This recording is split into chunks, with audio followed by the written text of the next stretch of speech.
Good morning, everyone. It's a great turnout for one of the highlights during our annual meeting. We will be joined by President Javier Milei. It's the second time at our annual meeting here in Davos. And President Milei just arrived from the inauguration in Washington. Also, Madame, his sister, sitting here on the first row, they had a great experience in Washington, D.C.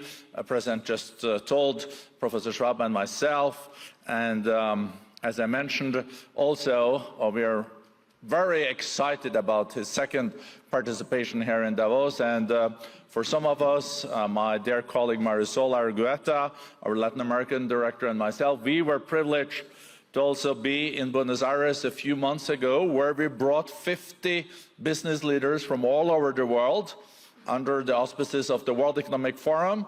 And we spent a day with President Milei in Argentina. His hospitality is unique, and it also shows the business interest for Argentina.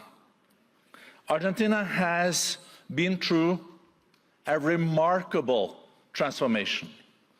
Deficit wiped out, inflation down, and growth rebounding with strong prospects ahead.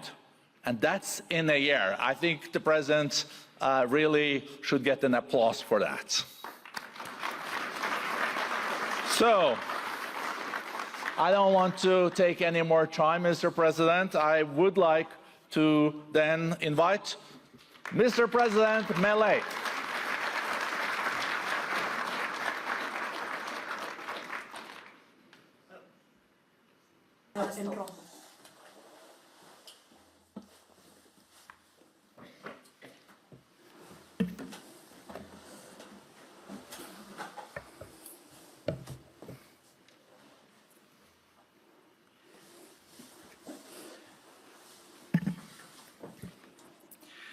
Buenos días a todos. Good morning, everyone. And how much has changed in such a short time? A year ago, I stood here before you, alone, and spoke some truths about the state of the Western world that were met with some surprise and astonishment by much of the political, economic, and media establishment of the West. And I must admit that in a way I understand it. A president from a country that, as a result of systematic economic failure for more than 100 years, as a result of having the country taken weak stances in major global conflicts, and as a result of us having closed ourselves off to trade, we had lost practically all international significance over the years. A president of such a country stood on this stage and told the entire world that they were wrong, that they were headed for failure, that the West had gone astray, and that it needed to be redirected. The president of that country, Argentina, who was not a politician, who had no legislative support, no backing from governors, business leaders, or media groups. In that speech, here, standing before you, I told you it was the beginning of a new Argentina, that Argentina had been infected with socialism for far too long, and that with us it would once again embrace the ideas of freedom, a model that we summarize as the defense of life, liberty, and private property. And I also told you that, in a way, Argentina was the ghost of Western Christmases yet to come, because we had already experienced everything you were going through, and we already knew how it would end. A year later, I must say that I no longer feel so alone. I don't feel alone because the world has embraced Argentina. Argentina has become a global example of fiscal responsibility, of commitment to honoring our obligations, and obviously a commitment to solve the inflation problem. Also, we are an example of a new way of doing politics, which is about telling people the truth to their faces and trusting that they will understand. Nor do I feel alone, because over the course of this year, I have found allies in this fight for the ideas of freedom in every corner of the world. From the amazing Elon Musk to that fierce Italian lady, my dear Giorgia Meloni, from Bukele in El Salvador to Viktor Orban in Hungary, from Benjamin Netanyahu in Israel to Donald Trump in the United States. Slowly, an international alliance has been forming among all those nations which, like ours, want to be free and believe in the ideas of liberty. And slowly, what once seemed like the absolute global hegemony of the woke left in politics, educational institutions, in the media, in supranational organizations, or even in forums like Davos, has begun to crumble. And a hope for the ideas of freedom is starting to emerge. Today I've come here to tell you that our battle is not yet won. And although hope has been rekindled, it is our moral duty and our historical responsibility to dismantle the ideological edifice of sickly wokeism. Until we have succeeded in rebuilding our historical cathedral, until we have ensured that the majority of Western countries once again embrace the ideas of liberty, until our ideas become the common currency in the halls of events such as this one, we can't let our guard down. Because I must say that forums like this one have been protagonists and promoters of the sinister agenda of wokeism that is doing so much damage to the Western world. If we want to change, if we truly want to defend the rights of citizens, we must first begin by telling them the truth. And the truth is that there is something badly mistaken about the ideas that have been promoted through forums such as this one. And I would like to take a few minutes today to discuss some of them. Today, few will deny that winds of change are blowing in the West. There are those who resist change, those who grudgingly accept it, but accept it nonetheless. There are the new converts who appear when they see it as inevitable. And finally, there's those of us who have fought all of our entire lives for change to arrive. Each one of you will know which group you belong to. Surely, there may be a bit of each within this auditorium, but you will all surely recognize that the times of change are knocking on our doors. Historic moments of change have a unique characteristic. There are times when formulas that have been in place for decades become exhausted. The methods once considered the only way of doing things cease to make sense, and what to many seemed unquestionable truths is finally called into question. These are times when the rules get rewritten, and therefore these are times that reward those who have the courage to take risks. But much of the free world still prefers the comfort of what is familiar, even though it may be the wrong path, and they will insist on applying the recipes of failure. And the great burden that is the common denominator among the countries and institutions that are failing is the mental virus of woke ideology. This is the great epidemic of our time that must be cured. This is the cancer we need to get rid of. This ideology has colonized the world's most important institutions, from the political parties and governments of leading Western nations to global governance organizations, even NGOs, universities and media outlets. It has also set the tone of the global conversation over the past decades. Until we remove this abhorrent ideology from our culture, our institutions and our laws, Western civilization and even the human species will not be able to return to the path of progress demanded by our pioneering spirit. It is essential to break these ideological chains if we want to usher in a new golden age. That is why today I would like to take a few minutes to breaking those chains. But first, let's talk about what we're fighting for.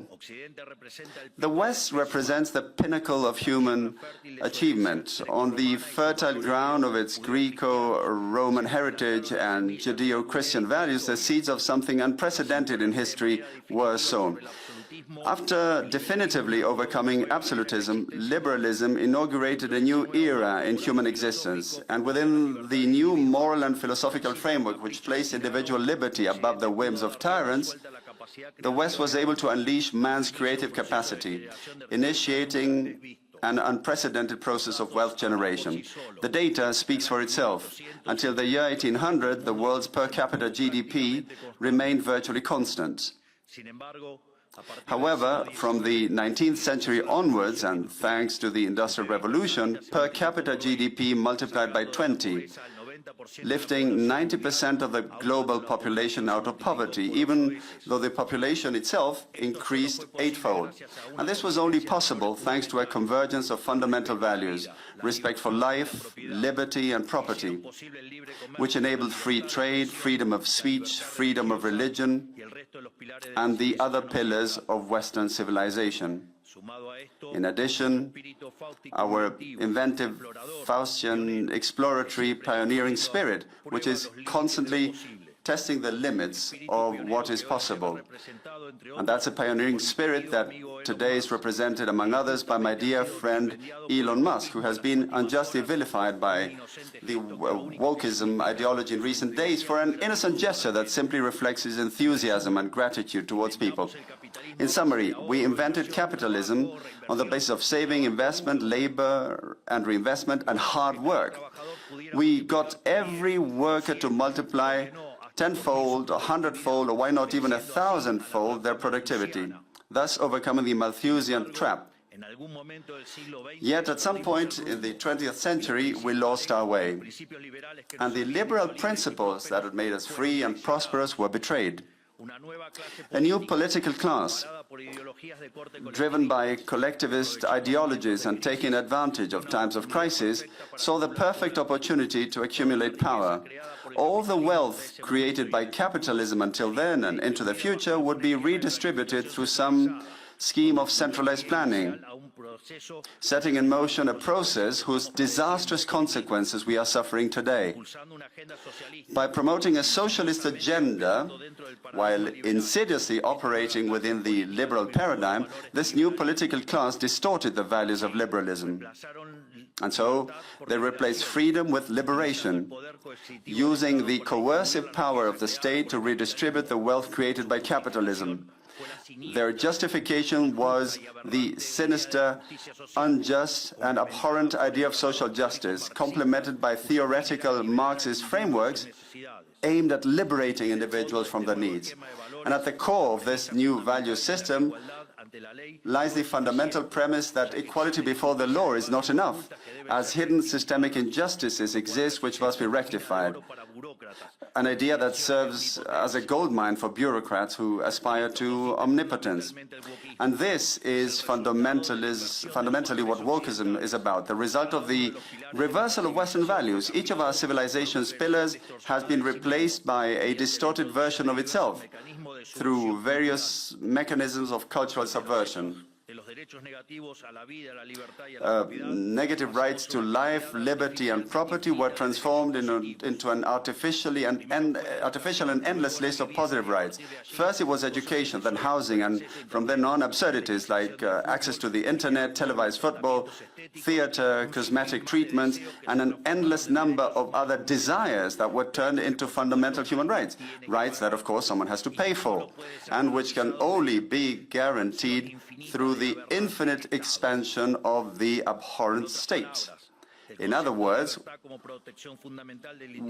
we move from the concept of freedom as the fundamental protection of the individual against the intervention of the tyrant to the concept of liberation through state intervention. On this foundation, wokeism was built, an ideology of monolithic thinking upheld by various institutions, whose purpose is to penalize dissent. Feminism, diversity, inclusion, equity, immigration, abortion, environmentalism, gender ideology, among others. These are all various heads of the same beast, aimed at justifying the state's expansion through the appropriation and distortion of noble causes. Let us look at some of these. Radical feminism is a distortion of the concept of equality. Even in its most benevolent form, it is redundant, as equality before the law already exists in the West. Everything else is a quest for privileges, which is what radical feminism truly seeks, pitting half of the population against the other half, when they should both be on the same side. We have even got to the point of normalizing the fact that in many supposedly civilized countries, if you kill a woman, it is called femicide, and this carries more serious punishment than if you kill a man, simply based on the sex of the victim. legally making a woman's life be worth more than that of a man. And that they carry the banner of the gender-based wage gap, but when you look at the data, it is clear that there is no inequality for the same work, but rather that most men tend to choose better-paying professions than most women. However, they don't complain about the fact that most prison inmates are men, or that most plumbers are men, or that most victims of robbery or murder are men, let alone the majority of people who have died in wars. But if you raise these points in the media, or even at this forum, you're considered a misogynist, simply for defending an elementary principle of modern democracy and the rule of law, which is equality before the law, and of course defending the data as well. Wokeism also manifests in sinister radical environmentalism and the climate change agenda. Preserving our planet for future generations is a matter of common sense. No one wants to live in a landfill. But once again, wokeism has managed to pervert this fundamental idea. From preserving the environment for human enjoyment, we have shifted to a fanatical environmentalism, where we humans are seen as a cancer that must be eradicated, and economic development is considered little more than a crime against nature. And yet, when we argue that the Earth has already gone through 5 abrupt temperature change cycles and that during 4 of those man was not even around, we are called flat earthers in order to discredit our ideas, even though science and the data are on our side. It is no coincidence that these same groups are the main promoters of the bloody, murderous abortion agenda, an agenda designed on the basis of the Malthusian premise that overpopulation will destroy the Earth, and that we must therefore implement some form of population control. In fact, this has been carried to such an extreme that today on Earth we start to see a population growth rate starting to look like a problem, and talk about a job they've done by promoting abortion. And these forums promote the LGBT agenda, attempting to impose the idea that women are men and men are women simply based on self-perception. And they say nothing about when a man dresses as a woman and kills his opponent in a boxing ring, or when a male prison inmate claims to be a woman and ends up sexually assaulting women in prison. In fact, just a few weeks ago, there were headlines around the world regarding the case of 2 gay Americans who championed the banners of sexual diversity and were sentenced to 100 years in prison for abusing and filming their adopted children for more than 2 years. I want to be clear. When I say abuse, this is no euphemism, because in its most extreme forms, gender ideology is outright child abuse. They are pedophiles. So I want to know who would support that kind of behavior. Healthy children are being irreversibly harmed through hormone treatments and mutilation, as if a 5-year-old child could possibly consent to such things. And should their family not agree to this, there will always be state agents ready to step in favor of what they call the best interest of the child. And believe me, the scandalous experiments in the name of this criminal ideology will be condemned and likened to those committed in the darkest periods in our history. Uncovering this multitude of abhorrent practices is the eternal victimhood narrative, always ready to hurl accusations of homophobia, transphobia, and other fabricated terms, whose sole purpose is to silence those of us who dare to expose the scandal, one of which both national and international authorities are complicit.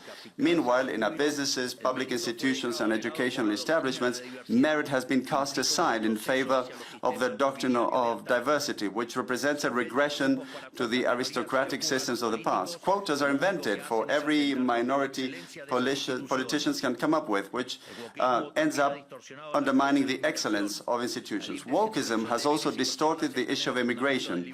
The free movement of goods and people is a fundamental pillar of liberalism. We know this well. Argentina, the United States, and many other countries became great thanks to immigrants who left their homelands in search of new opportunities. However, we have shifted from attracting foreign talent to foster development to now embracing mass immigration driven not by national interest but by guilt. Since the West is supposedly the root cause of all of the world's evils in history, it must redeem itself by opening its borders to everyone, which leads to a form of reverse colonization that resembles collective suicide. So this is how we now see images of hordes of immigrants who abuse, assault, or even kill European citizens whose only sin was not adhering to a particular religion. But when someone questions these situations, they're immediately labeled racist, xenophobic, or even Nazis. Wokeism has penetrated our societies so deeply, promoted by institutions like this one, that it has even led to questioning the very concept of biological sex through the disastrous influence of gender ideology, which has resulted in even greater state intervention through absurd legislation, such as the state having to fund expensive hormone treatments and surgeries to fulfill the self-perception of certain individuals. Only now are we beginning to see the effects of an entire generation that has mutilated their bodies, encouraged by a culture of sexual relativism. And these people will have to spend their entire lives in psychiatric treatment to cope with what they have done to themselves. Yet, no one dares to speak about these issues. Not only that, but the vast majority have also been subjected to the misguided self-perceptions of a tiny minority. And wokeism also seeks to hijack our future, because by dominating the faculties of the world's most prestigious universities, it is shaping the elites of our countries to reject and deny the culture, ideas, and values that made us great, further damaging our social fabric. What future do we have if we are teaching our young people to feel ashamed of our past? All of this was incubated and increasingly developed over the past decades after the fall of the Berlin Wall. Curious enough, free nations began to self-destruct when they no longer had adversaries to defeat. Peace made us weak. We were defeated by our own complacency. All these and other aberrations, which we can't enumerate due to time constraints, are the threats that today endanger the West. And unfortunately, these are the beliefs that institutions like this one have been promoting for 40 years. And no one here can feign innocence. For decades, there has been a worship of a sinister and murderous ideology as if it were a golden calf, moving heaven and earth to impose it on humanity. And this organization, along with the most influential supranational bodies, have been the ideologues of this barbarity. Multilateral lending organizations have been instruments of extortion, while many national governments, and especially the European Union, have acted as their armed wing. Is it not true that right now, as we speak, in the UK, citizens are being imprisoned for exposing horrifying crimes committed by Muslim migrants, crimes that the government seeks to conceal? Or didn't the bureaucrats in Brussels suspend Romania's elections simply because they didn't like the party that had won? Faced with each of these discussions, wokeism's first strategy is to discredit those of us who challenge these things, first by labeling us and then by silencing us. If you're white, you must be racist. If you're a man, you must be a misogynist or part of the patriarchy. If you're rich, you must be a cruel capitalist. If you're heterosexual, you must be heteronormative, homophobic, or transphobic. For every challenge, they have a label, and then they try to suppress you by force or through legal means.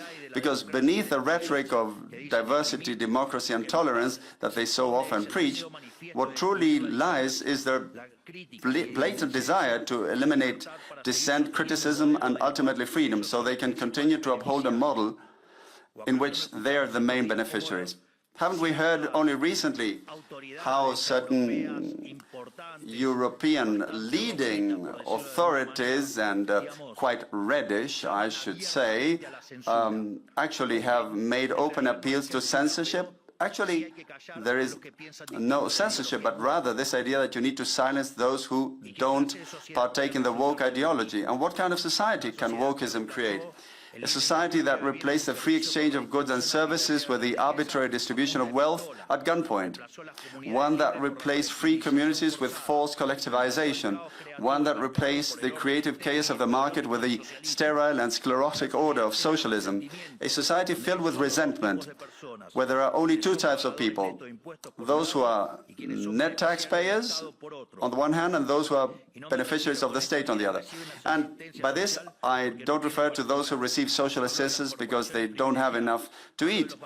I'm talking about the privileged corporations, the bankers who were bailed out during the subprime crisis, the majority of media outlets, the indoctrination centers disguised as universities, the state bureaucracy, the unions, social organizations, and the crony businesses that thrive of the taxes paid by hard-working individuals and taxpayers. I'm talking about the world described by Ayn Rand in Atlas Shrugged, which unfortunately has become a reality. It is a system where the big winner is the political class, which becomes both a referee and stakeholder in this redistribution game. I say it again. The political class is a referee and stakeholder, an interested party in this redistribution. Of course, the one who redistributes is the one who keeps the lion's share. And despite the cosmetic differences between various political parties, they share interests, partners, deals, and an unshakable commitment to maintaining the status quo. That is why I call them all the party of the state, a system that hides behind well-meaning rhetoric, claiming that the market fails and that they are the ones responsible for correcting the failures through regulations, force, and bureaucracy. But there's no such thing as market failures. Market failures, I say this again, do not exist. Since the market is a mechanism of social cooperation where property rights are voluntarily exchanged, the very concept of market failures is a contradiction in terms. The only thing such intervention achieves is the creation of new distortions within the price system, which in turn hinders economic calculation, savings and investment, ultimately leading to even more poverty in its wake, or a mesh of abhorrent regulations, such as is the case in Europe, which kills economic growth. As I often say in my speeches, if you believe there is a market failure, go and check to see if the state is not involved. And if you find that it isn't, check again, because you got it wrong. For this same reason, since wokeism is nothing more than a systematic plan by the party of the state to justify state intervention and increase public spending, this means that our first and foremost mission, if we truly want to reclaim the West's progress and build a new golden era, has to be the drastic reduction in the size of the state, not only in each of our countries, but also the drastic reduction of all supranational organizations, as this is the only way to root out this perverse system, draining its resources in order to give back to taxpayers what belongs to them and to put an end to the sale of favors. There is no better method to end state bureaucracy than to have no opportunity for such favors to be sold in the first place. The functions of the state must once again be limited to defending the right to life, liberty and property. Any other function the state assumes will come at the expense of its fundamental role and will inevitably lead to the omnipresent Leviathan that we all suffer under today. Today we are witnessing the global exhaustion of this system that has dominated us for the past few decades. Just as has happened in Argentina, the rest of the world is seeing the deepening of the only truly relevant conflict of this century and of all previous ones, the conflict between free citizens and the political caste that clings to the established order, doubling down on its efforts aimed at censorship, persecution and destruction. Fortunately, throughout the free world, a silent majority is organizing,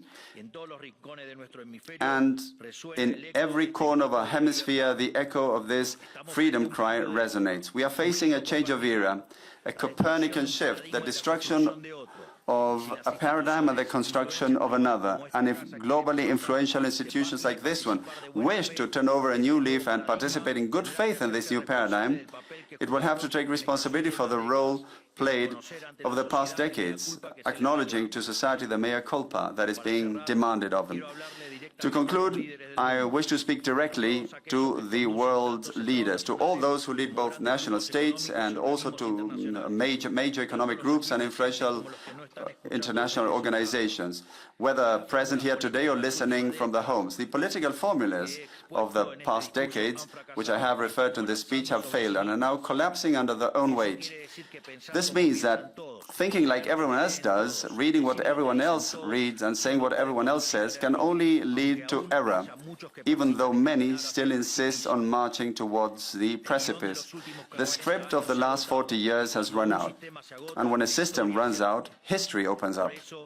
That is why, to all global leaders, I say it is time to break free from that script. It is time to be bold. It is time to dare to think and to dare to write our own verses. Because when the ideas and narratives of the present all say the same thing and they say the wrong things, being brave means standing outside of time. It means looking backwards, not being dazzled by the transient, losing sight of the universal. It means reclaiming truths that were obvious to our ancestors and that are at the core of Western civilization success, but which the regime of monolithic thinking of recent decades has persecuted as if they were heresies. As Churchill once said, the farther back you can look, the farther forward you're likely to see. In other words, we must reconnect with the forgotten truths of our past to untangle the knots of the present and take the next step forward as a civilization towards the future. And what do I see when I look back? That we must once again embrace the last proven thesis of economic and social success. This is the model of freedom. Once again embracing the ideas of freedom, going back to libertarianism. That's what we're doing in Argentina. That is what I trust President Trump will do in the new America. And this is what we invite all the great nations of the free world to do if they wish to halt in time what is clearly a path leading to catastrophe. So ultimately, what I'm proposing is that we make the West great again. Today, just as 215 years ago, Argentina has broken its chains and invites us, as our national anthem declares, invites us, all mortals of the world, to hear the sacred cry, freedom, freedom, freedom. May the forces of heaven be with us. Thank you all very much, and long live freedom, damn it!